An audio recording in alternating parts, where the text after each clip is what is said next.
Buenas, soy Ruimán García, el analista minárquico defensa. Bienvenidos a mi canal Buscadores. Empezamos el informativo del martes con una noticia interesante en el ámbito de los carros de combate y que puede tener también repercusiones en España. Se trata de la adquisición por parte de Italia de 132 carros de combate Leopard 2A8 IT y 140 vehículos de diferentes especialidades, como lanzapuentes, utilizando el mismo chasis, por un importe total de 8.246 millones de euros, iniciándose el programa en el año 2024 y finalizando en 2037 si se cumple el cronograma previsto. Los carros se fabricarán localmente en la planta de La Spezia, en territorio italiano, y gozarán de un alto grado de nacionalización, ya que gran parte de los sistemas y dispositivos del carro de combate serán de fabricación local, gracias al acuerdo llegado por Leonardo con KNDS. De ahí la denominación IT de estos Leopard 2A8 italianos.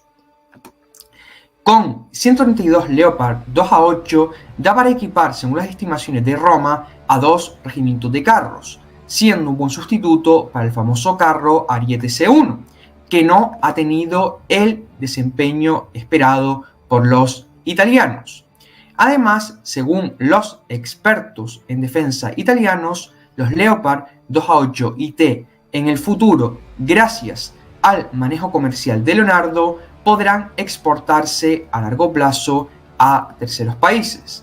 De hecho, se afirma que este carro podría ser el rival del KF-51 Panther de Rheinmetall y que pretende revolucionar el mundo de los carros de combate en Europa. Y la compra de Italia de Leopard 2A8 podría influir en el programa de modernización de los carros Leopard 2A4 y Leopard 2C del Ejército de Tierra Español, que expusieron en Londres y que ya comentamos recientemente en un vídeo del canal, y que va a incrementar notablemente las capacidades de combate y supervivencia de los carros españoles al dotarse de sistemas de protección activa como el famoso Trophy, mejora de conciencia situacional con avanzados sensores. Esto es muy importante porque el dominio cognitivo en la guerra moderna es fundamental. Si no miremos las enseñanzas de Ucrania con los satélites y la información, el que tiene el control del flujo de información del campo de batalla tiene la victoria a su lado, y también mayor poder de fuego con la incorporación de una pieza más eficaz, entre otras mejoras para el carro español. Pero entonces, ¿no sería mejor tener carros Leopard 2A8 de paquete, entre comillas, para España? Porque tengamos en cuenta que los Leopard 2A8 disponen de las siguientes características principales que les voy a enumerar a continuación. Un cañón de Animaliza el 55 de 120 milímetros, que puede disparar todas las municiones OTAN, como por ejemplo la de M11, programable con sistemas electrónicos de última generación que aumentan su precisión, así que cada disparo será mucho más efectivo y así se ahorra munición. Si no vemos el gasto de munición en la guerra de Ucrania, que es abismal, entre otras cosas, por la falta de precisión de los sistemas empleados y también del entrenamiento deficiente. A su vez, el Leopard 2A8 dispone de un blindaje avanzado que recurre a un diseño multicapa espaciado de tercera generación en toda su estructura, que combinaría acero de alta dureza, wolframio, plástico y componentes cerámicos. Esto también es muy importante porque ante el avance del poder de penetración de los misiles contra carro, pues es fundamental que las plataformas blindadas tengan la mayor capacidad de resistencia posible ante el impacto de misiles y otro tipo de artefactos explosivos contra la armadura del tanque. También, como no, un sistema de protección activa, el Trophy de Rafael, que le dota de una gran defensa contra todo tipo de misiles contra carro, cohetes y proyectiles que tengan como objetivo al Leopard 2A8 y se complementa con el blindaje. El blindaje es una defensa pasiva y el Trophy es una defensa activa que permite interceptar proyectiles enemigos contra el tanque. Una unidad auxiliar aporta energía suficiente para que el sistema funcione a pleno rendimiento. Esto es importante porque el Trophy utiliza un radar que gasta muchísima energía y por tanto se necesita que el tanque pueda proporcionar el suministro eléctrico necesario para que funcione el sistema a pleno rendimiento en el campo de batalla y pueda interceptar todo tipo de amenazas posibles contra el carro Leopard 2A8. A su vez, la planta propulsora tiene una mayor potencia, aproximadamente unos 1600 caballos, 100 caballos más que el motor de otras variantes del Leopard. Esto tiene sentido porque su peso sería mucho mayor, de 65 a 67 toneladas. Es un ascenso importante. Y como hemos visto, la guerra de Ucrania, cada vez los carros están aumentando de tamaño y de peso, también para incorporar más sistemas para incrementar su defensa por la amenaza de los misiles contra carros y de los drones también, que hacen una escabechina, entre comillas, con los carros de combate. Incluso lo hemos visto en la guerra entre Hamas e Israel, que varios carros Merkava fueron destruidos por drones lanzados por este grupo palestino. Y a juicio del canal, a España le interesaría un plan industrial como el que ha conseguido Italia para fabricar carros Leopard 2A8, en este caso no IT, sino ES en nuestro país. Aunque por desgracia los movimientos realizados en el pasado con la venta de Santa Bárbara enfurecieron a los hermanos.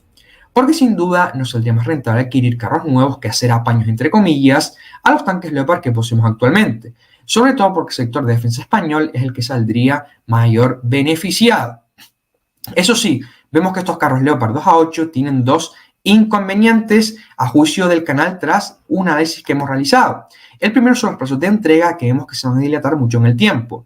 Hasta 2037 Italia no tendrá sus 132 Leopard 2A8 IT y sus 140 carros de diferentes especialidades. Y España no puede esperar tanto porque tenemos el enemigo a las puertas, como igual que la película. Segundo es que para Ceuta y Melilla no es práctico emplear carros de 65 a 67 toneladas de peso, teniendo que recurrir mejor en las plazas españolas porque hay vehículos como el Centauro 2, ideales para cazar carros magrebíes y que tienen una movilidad mayor, porque en las calles de Ceuta y Melilla un carro de este peso, pues para que se mueva por ahí y con las estrechas que son algunas calles, pues sería bastante complicado. Entonces quedaría encerrado y sobre todo una guerra en Ceuta y Melilla sería muy urbana, pues no saldría rentable. Si no, miremos lo que le ha pasado a los carros rusos en combate urbano en Ucrania, que han sido destruidos con suma facilidad, y es probable que también ocurriera con un Leopard 2A8 en el entramado urbano de Ceuta y Melilla. Por ello hay que recurrir a vehículos más ligeros pero que tengan también potencia de fuego, y por ejemplo el Centauro es ideal para ello, sobre todo el Centauro 2, que tiene una potencia de fuego superior al Centauro 1. Y de hecho del canal proponemos una alianza con Roma para la compra, por ejemplo, de vehículos lanzapuentes Leopard 2A8 IT y de otras variantes. Una proposición sugerida por uno de los colaboradores del canal, XZ, con el que hemos hecho ya varios vídeos y cuyo conocimiento resulta muy útil para el desempeño del canal. Eso sí, pidiendo compensaciones industriales y demás. La ventaja de este plan es que ahorraríamos muchísimo dinero y tendríamos carros de combate nuevos y no remiendos, como se pretende hacer en el plan de modernización del ejército de tierra, que aunque es bastante óptimo, a nuestro juicio, pues sería una solución mejor para los intereses españoles el tener carros nuevos directamente. Sobre todo porque son plataformas que no están usadas y que pueden tener una vida útil mucho mayor. Y desde el canal comentaremos cualquier novedad que haya sobre carros de combate para España, porque es una situación muy importante. Es verdad que tenemos necesidades acuciantes, como por ejemplo la artillería, que es vital y que hay que renovar, y que esperemos que este año se haga algún plan al respecto porque es fundamental. Nosotros proponemos del canal pieza Donner, por ejemplo, si no, el mítico K9 coreano, pero también los tanques son importantes, aunque España no necesita tantos como otros países debido a la geografía de nuestro terreno. Tener un carro de combate siempre viene ideal para apoyar la infantería y también para otro tipo de misiones. Todavía siguen siendo útiles, lo que hay que adaptarlos al combate moderno y a las necesidades de la guerra contemporánea. En esta década de los 20 ha resurgido el concepto de corbeta para misiones de vigilancia y seguridad marítima en escenarios de baja intensidad, como por ejemplo interdicción marítima y defensa costera, debido a la proliferación de grupos insurgentes con mayor capacidad de fuego, con drones y misiles antibuque, como por ejemplo los hutíes.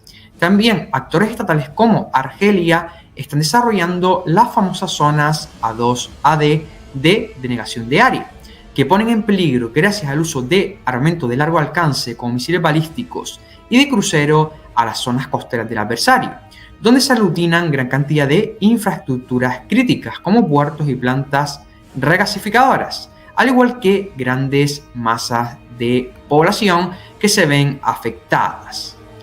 Prueba del resurgimiento de la corbeta es el pedido de Arabia Saudí a Navantia de 5 corbetas Avanti 2200 de la clase Al-Jubair, con un gran poder de fuego para un buque de su tamaño, con 16 celdas ULS, 2 lanzadores cuádruples de misiles antibuque y 2 tubos lanzatorpedos triples, con el fin de proteger los intereses árabes en el Océano Índico, en específico en el Mar Rojo, donde está la amenaza Houthi en el Yemen sobre el tráfico comercial en este importante punto geográfico.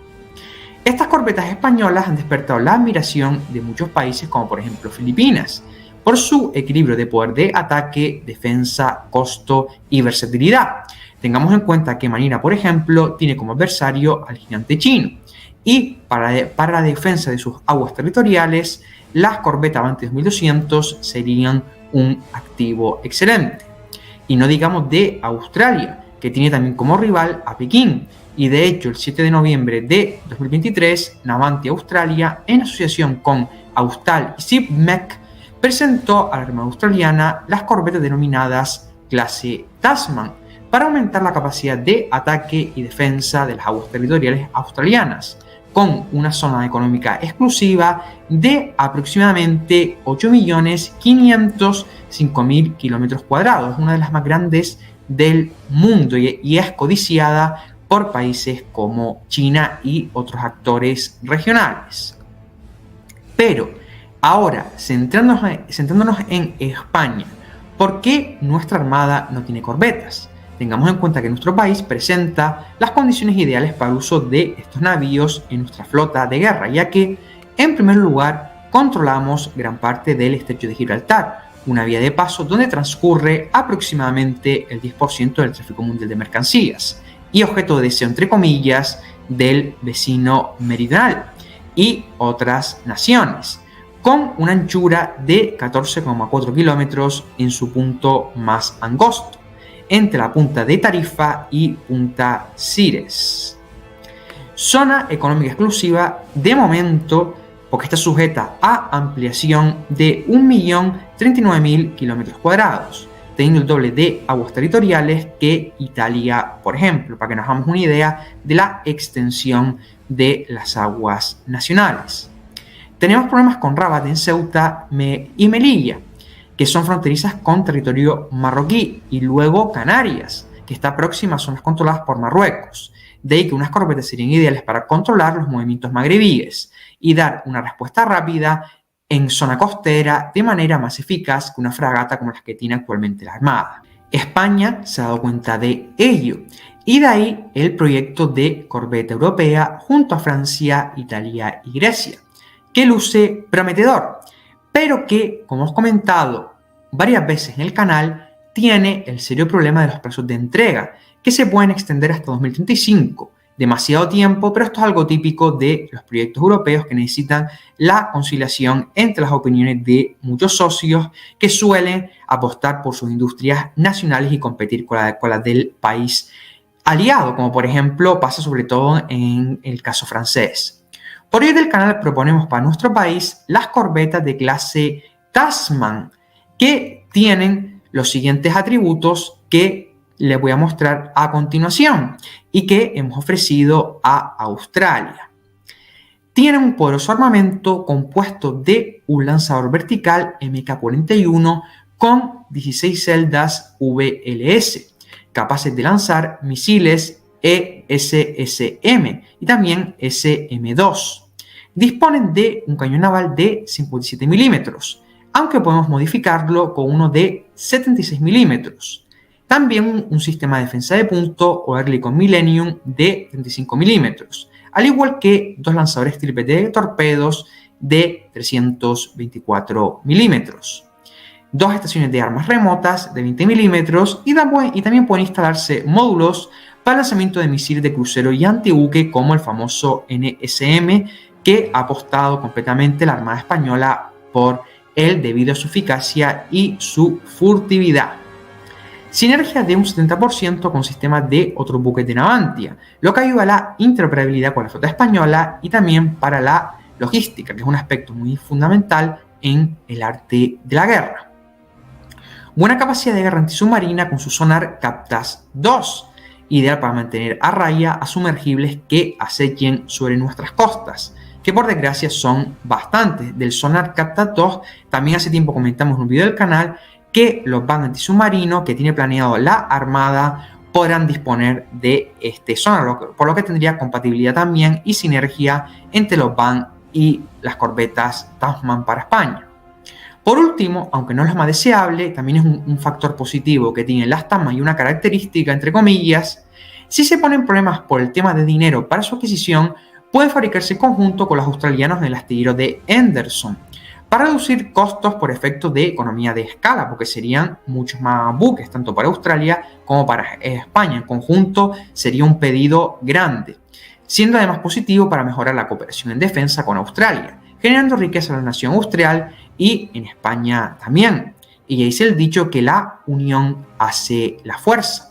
Y tenemos buenas relaciones con Australia en defensa y hay que potenciarlas, a pesar de AUKUS, que, como acabamos de ver en muchos vídeos del canal y los he comentado y también en noticias, pues no está siendo muy favorable para los intereses australianos haberse aliado con Inglaterra y con Estados Unidos. Y más bien una alianza con España en defensa o con la Unión Europea les hubiese salido más beneficiosa a tenor de los hechos actuales. Es verdad que a lo mejor luego en el futuro las cosas podrán cambiar y entonces a nivel estratégico poder decir que sí le interesaba a Australia estar junto con Reino Unido y Estados Unidos, pero de momento no. Si no, mira lo que ya pasó con los submarinos de clase Virginia, que probablemente se vaya a retrasar su entrega a los Estados Unidos por problemas en la industria naval estadounidense.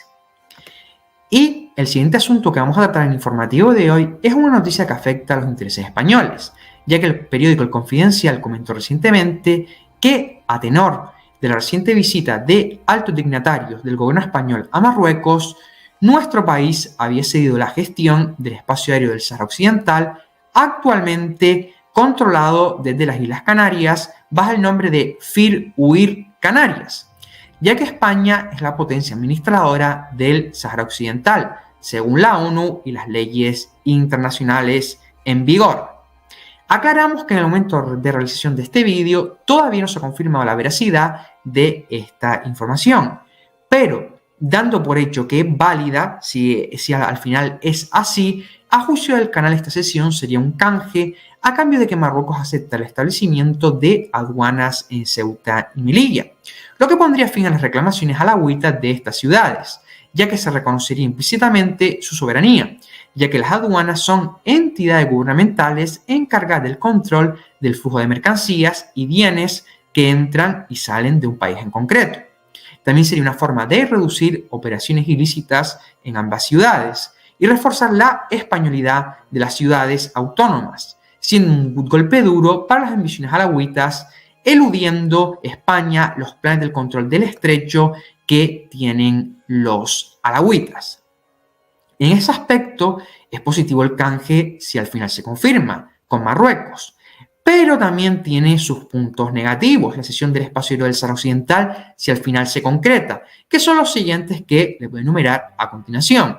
En primer lugar, ceder el control del espacio aéreo del Sáhara Occidental es reconocer implícitamente la soberanía marroquí sobre este territorio, algo que transgrede el derecho internacional y las disposiciones de la ONU, lo que no interesa a un país como España, que sigue a rajatabla las leyes, lo que nos puede llevar incluso a un pleito con el Tribunal o Corte Internacional de Justicia, con el daño diplomático que supondría para nuestra nación, que además se enorgullece, entre comillas, de ser muy respetuosa de la legalidad vigente. Aparte, daría alas al Plan Azul de Marruecos, que es la apropiación de aguas españolas en Canarias, para explotar los recursos que albergan las profundidades de las Islas Afortunadas, como cobalto, tierras raras, níquel, cobre, telurio, vanadio e incluso platino, lo que supondría pingües beneficios para los alauitas y beneficios para las empresas británicas, israelíes y estadounidenses que actúan bajo el amparo de Rabat. Por otro lado, enfureceríamos a Argelia, ya que la aviación militar de Marruecos puede realizar ataques con total impunidad al Polisario, al no monitorizar España sus movimientos, incluso agravando un conflicto en la región que podría extenderse a Canarias y todo el frente meridional español y también al norte de África, siendo una catástrofe de proporciones épicas. Luego España perdería pingües beneficios porque Marruecos, al extender su frontera aérea, ya que el corredor aéreo del Sahara Occidental es muy utilizado en las rutas de Europa-Sudamérica. Esto se traducirá en menos puestos de trabajo y también en ingresos más reducidos, puesto que ya no se recibirían las tasas que pagan las aerolíneas que sobrevuelan esta zona con pasajeros o con carga. Incluso Marruecos podría reducir las tasas que cobra España y desviar el tráfico aéreo que va hacia Canarias para su territorio, entre comillas. Y si esta sesión se materializa, del canal proponemos las siguientes soluciones. En primer lugar, diversificar la economía canaria para reducir su dependencia del sector turístico y de la construcción. Apostamos por energías renovables, el sector naval y el establecimiento de empresas del sector digital. También Gran Canaria, Fuerteventura y La Gomera poseen tierras raras en la superficie y sería interesante su explotación para tener una fuente de ingreso adicional para el archipiélago. Segundo, reforzar la presencia militar en el archipiélago con corbetas, artillería de costa con misiles NSM y un submarino S-80 Plus, ya que la defensa de Canarias estaría comprometida. Afortunadamente, en unos años tendremos los Eurofighter en Gando, con el refuerzo que ello supone para el espacio aéreo nacional. Tampoco descuidar Ceuta y Melilla ante el riesgo de ataques híbridos con presión migratoria.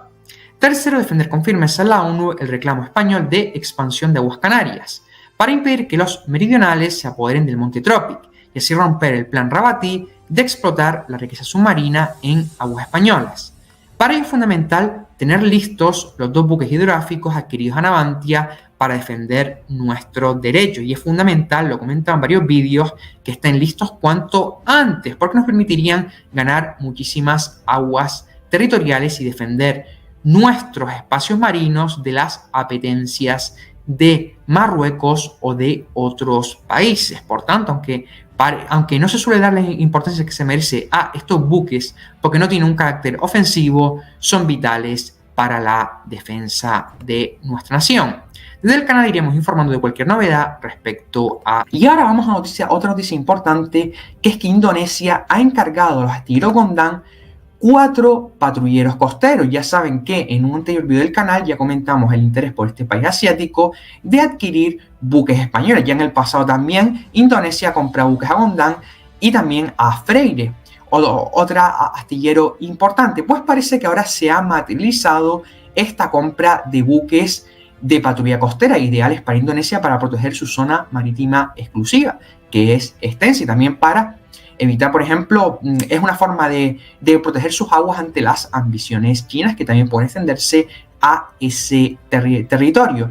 Por lo que han revelado los medios de comunicación, España va a ofrecer un crédito de 150 millones de euros para que Indonesia adquiera estos buques. A juicio del canal nos parece una decisión muy acertada, porque va a permitir más compras de Indonesia en el futuro a España. Indonesia, por lo que hemos estado mirando, es un país que paga sus deudas, es decir, es un buen pagador, entonces no hay riesgo tanto de impago. Es verdad que siempre existe el peligro de que el cliente no pague sus deudas, pero en el caso de Indonesia, a juicio del canal y por la estimación que hemos hecho, lo vemos poco probable. Además, una compra en Indonesia también puede incentivar a otros clientes de la zona, como por ejemplo Filipinas, que es muy importante que España ponga su lanza en este antiguo territorio español para que compren más productos y navíos españoles, o Malasia, por ejemplo, también, o Brunei, o países de esa zona. E Indonesia es un país muy importante, es el país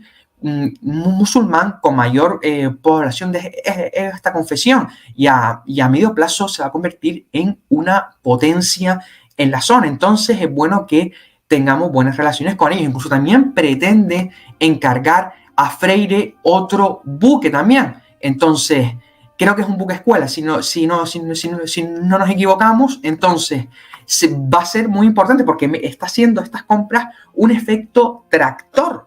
Como podemos apreciar, se ha comprado primero a Ondan y ahora a Freire y probablemente también a otros astilleros nacionales. Entonces, hay que seguir por este rumbo que es muy beneficioso para España y para la industria naval. Incluso hemos vencido a los surcoreanos que son potencia en esta área en el tema naval, pero España, si lo propone, puede conseguir lo que quiere y los astilleros privados españoles son bastante potentes y hay que ayudarlos en todo lo posible. Esperemos que en el PERTE naval se les financie lo suficiente porque el potencial astillero español es muy poderoso. Y esperemos que haya más contratos en esta área. También hay que impulsar la presencia española en el Pacífico de todo tipo de armamento y productos porque vemos que no tenemos problemas en vender allí como en otras zonas, como por ejemplo en los países europeos donde siempre hay dificultades por rivalidades y miedos a que la industria española les supere. En este caso con Asia eso no ocurre y tampoco con el mundo árabe. Entonces tenemos que dirigirnos y apuntar nuestra pica y nuestra proyección hacia esas zonas geográficas. ¿Qué piensas entonces de los carros Leopard 2, 8 y T, de a lo mejor corbetas Tasman para España, de el asunto del Sáhara Occidental que compromete la seguridad nacional y de la venta de patrulleros costeros a Indonesia? Deja tu mensaje en la caja de comentarios del vídeo. Por favor, comparte en redes sociales para que más personas se enteren de este vídeo y puedan dejar su opinión y la difundan por todos lados. Y nos vemos en el próximo informativo